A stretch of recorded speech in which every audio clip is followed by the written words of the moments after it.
नमस्कार गाइस, मैं हूं कॉमिकर और आज के इस वीडियो में हम एमसीयू के अभी तक के सबसे मिस्टीरियस येट फैसिनेटिंग मेटल यानी कि वाइब्रेनियम से जुड़े दो सबसे इंटरेस्टिंग और अनसुनी थ्योरीज को एक्सप्लोर करेंगे। तो शुरू करते हैं हमारे थ्योरी नंबर 1 से। Theory number 1, vibranium for a reason. अब अगर आपने इटर्नल्स मूवी देखी है तो उसमें हमें ये बताया गया है कि सेलेस्टियल्स इटर्नल्स को अर्थ पर भेजते हैं ताकि वो डेविएंट्स को खत्म करके ह्यूमंस को बचा सके। लेकिन बाद में ये पता लगता है कि सेलेस्टियल्स इटर्नल्स को सिर्फ उन प्लैनेट्स पर भेजते हैं जहाँ लाइफ अवेलेबल होती है, क्योंकि सेलेस्टियल्स खुद से पॉपुलेट नहीं हो सकते, तो वो प्लैनेट्स की लाइफ फॉर्म की एनर्जी का यूज करके अपने जैसे और भी ज्यादा सेलेस्टियल्स क्रिएट करते हैं। एंड प्लैनेट्स पर जितनी ज्यादा लाइफ फॉर्म अवेलेबल होंगे उतनी ज्यादा एनर्जी सेलेस्टियल्स एब्जॉर्ब कर सकते हैं। एंड इसी प्रोसेस को सेलेस्टियल्स बार बार रिपीट करते हैं। वो हर बार कोई एक प्लैनेट को चूज करते हैं और उस पे इटर्नल्स को भेजते हैं। एंड जैसे ही वहाँ उनका मिशन पूरा होता है तो वो उस प्लैनेट से निकल जाते हैं, जिसके बाद वो प्लैनेट कम्प्लीटली डिस्ट्रॉय हो जाता है एंड उसमें से एक सेलेस्टियल निकल आता है। अब ये प्रोसेस होने के बाद सेलेस्टियल्स इटर्नल्स को किसी एक पेन ड्राइव की तरह फॉर्मेट मार के नेक्स्ट टाइम को फिर से यूज करने के लिए रख देते हैं, जिसके वजह से इटर्नल्स को उनके पास्ट मिशंस का कुछ भी याद नहीं होता। एंड जिसकी वजह से सेलेस्टियल्स ने इटर्नल्स को इमॉर्टल बनाया है ताकि वो अंबुजा सीमेंट की तरह सालों साल चलते रहे।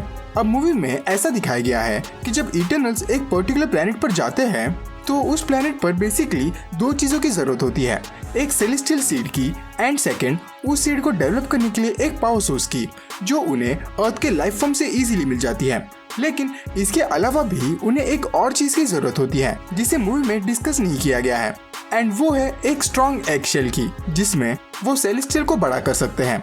अब कॉमिक्स में ये साफ साफ मेंशन किया गया है कि वाइब्रेनियम की मदद से ही सेलेस्टियल्स अपने बेबी की एग शेल को क्रिएट करते हैं। इनफैक्ट सेलेस्टियल्स का आर्मर भी वाइब्रेनियम से बना होता है। अब इसका रीजन क्या है वो तो कहीं पर भी क्लियरली मेंशन नहीं है, लेकिन जिस तरह से एमसीयू में या फिर मार्वल में वाइब्रेनियम की काइनेटिक एनर्जी को एब्जॉर्ब करने की प्रॉपर्टीज को दिखाया गया है, मे बी वो एक रीजन हो सकता है जिसके वजह से सेलेस्टियल्स अपने एगशेल को क्रिएट करने के लिए वाइब्रेनियम का इस्तेमाल करते हैं, ताकि जैसे वाइब्रेनियम एनर्जी को एब्जॉर्ब करते हैं वैसे ही वो उन्हें किसी वे में ह्यूमंस की एनर्जी को एब्जॉर्ब करने में मदद करे। ऊपर से कॉमिक्स में ये भी मेंशन है कि जब अर्थ पर वाइब्रेनियम गिरा था तो वो सिर्फ वकांडा में नहीं गिरा था, वो आर्टिक में भी गिरा था। एंड जो सेलेस्टियल हमने इटर्नल की मूवी में देखा वो भी ग्लेशियर के साइड से इमर्ज होता है। तो मे बी जैसे कॉमिक्स में वाइब्रेनियम वकांडा और आर्टिक में गिरा था, वैसे ही मे बी यहाँ एमसीयू में भी वाइब्रेनियम बर्फ के उस पार्ट में गिरा होगा जहाँ से तैमुथ सेलेस्टियल इमर्ज होता है।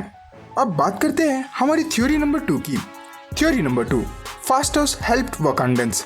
अब इस थ्योरी को समझने के लिए हमें पहले वाइब्रेनियम के ओरिजिन को समझना होगा एंड उन सारी चीजों को एनालाइज करना होगा जिससे वकांडन्स ने रेस्ट ऑफ द वर्ल्ड से इतनी अच्छी तरक्की हासिल की।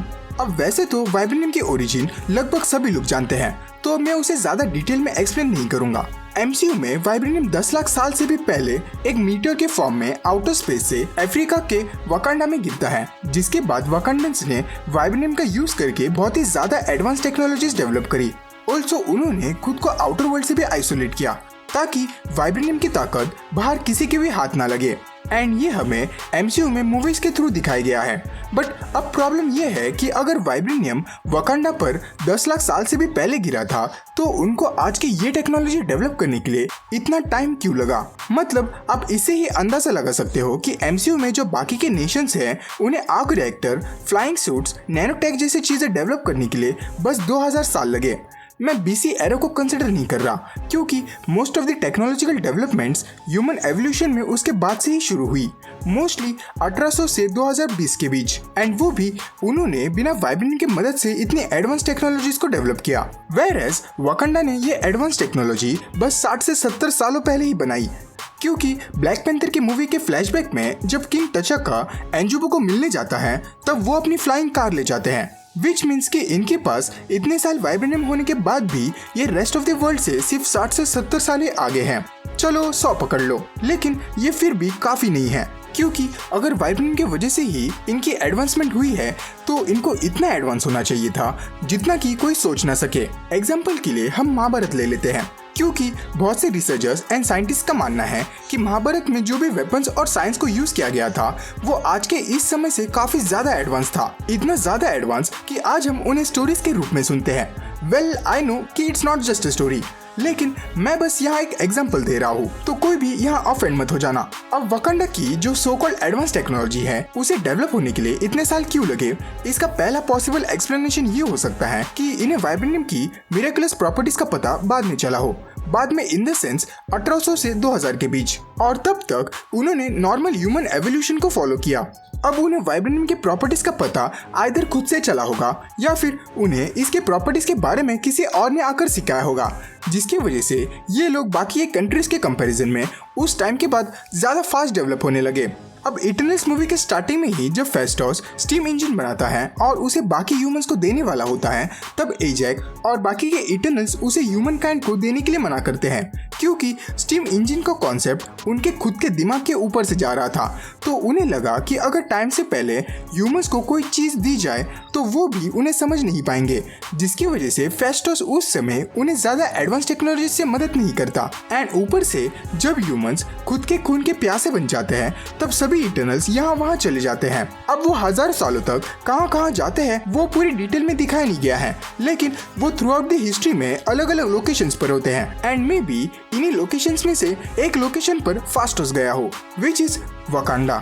अब वकांडा में फर्स्ट ब्लैक पैंथर बनने के बाद जब सभी ट्राइब्स एक साथ रहने लगते हैं तो उसके बाद वकांडा किसी भी तरह के फाइट्स में इन्वॉल्व नहीं होता एंड कई सालों तक शांति में रहता है। एंड मे बी वकांडन्स की इसी शांत स्वभाव को देखकर फास्टोस ने उन्हें वाइब्रेनियम की प्रॉपर्टीज का पता लगाने में मदद किया। एंड मूवी में भी हमें यही दिखाया गया है कि आज ह्यूमंस ने जितनी भी तरक्की करी है वो सब कुछ इटरनल्स की देन है। फिर चाहे वो पहला पहिया हो या खेती करने के लिए एक प्लाव, ये सभी चीजें ह्यूमंस को इटरनल्स ने ही दी है एंड उसे कैसे यूज करना है वो भी उन्होंने ही सिखाया है। तो ये बहुत हद तक पॉसिबल है कि वकांडा की एडवांस टेक्नोलॉजी के पीछे फास्टोस का हाथ हो, सेम उसी तरह जिस तरह न्यूक्लियर वेपन्स को क्रिएट करने के पीछे इनडायरेक्टली उसी का हाथ था।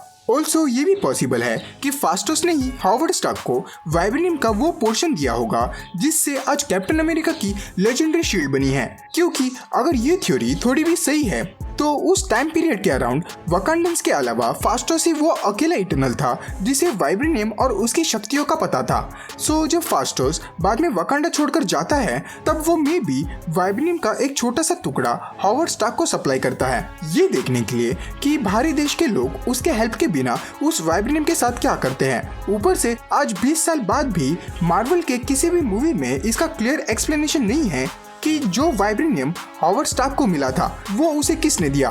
तो we are free to make our own assumptions. अब आपको क्या लगता है, क्या फास्टोस ने ही वकांडन्स को उनके डेवलपमेंट में मदद की होगी? एंड क्या वाइब्रेनियम का ओरिजिनल यूज सेलेस्टियल्स के एगशेल क्रिएट करने के लिए था? मुझे कमेंट्स में जरूर बता देना। इसके अलावा अगर आपको ये वीडियो और इसकी थ्योरी जरा भी पसंद आई हो तो आप वाइब्रेनियम से जुड़े इस वीडियो को जरूर देख सकते हैं। तो बस आज के लिए इतना ही, मिलते हैं अगली वीडियो में।